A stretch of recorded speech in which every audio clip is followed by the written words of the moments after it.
Anyway, we must move on. The Independent next. There is rising support for euthanasia and divorce in the UK. We sound like a bunch of quitters, Roger. Yes, apparently this is cited as Britain being more groovy, more socially liberal than other countries. Groovy. It's a...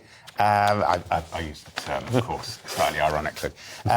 This is a survey of attitudes in Britain that indicates that we are apparently more OK with divorce and all sorts of things. And they do, as you say, they absolutely say this is a liberal attitude. Yes, absolutely, which is endorsing it. Yeah, that's very right, much an endorsement. It's entirely positive.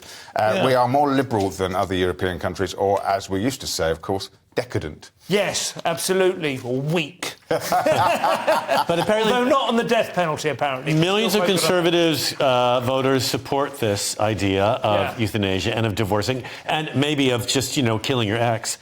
Basically, doing both things to the same person. Well, about euthanasia, of course, it's a slightly... I mean, it's when you can choose yourself to get assisted suicide, and then there's also the very much more dubious, but often used in the same term, which is when the state decides whether you are life unworthy of life. Support for euthanasia has gone up by, was it 100% or something like that? Rishi Sunak does not support it, though. Rishi Sunak does not support it. Well, it's problematic in all sorts of ways, as is being proved to be the case in Canada and Belgium, as I understand it, where, I mean, recently in Belgium, someone who was convicted of a heinous crime has essentially chosen euthanasia because she's unable to address the pain that her guilt has brought about. That's essentially, by sleight of hand, bringing back the death penalty, isn't it? It is. And there was the fellow in Canada, wasn't there, who took it as an option. I don't know whether it's followed through, but he was down and out, basically, and they changed the rules. His access to a hostel was withdrawn, and he said, OK, then I choose death.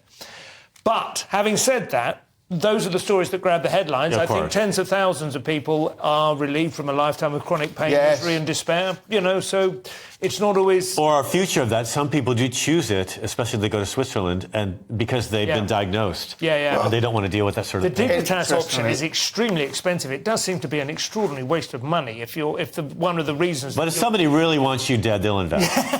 They will.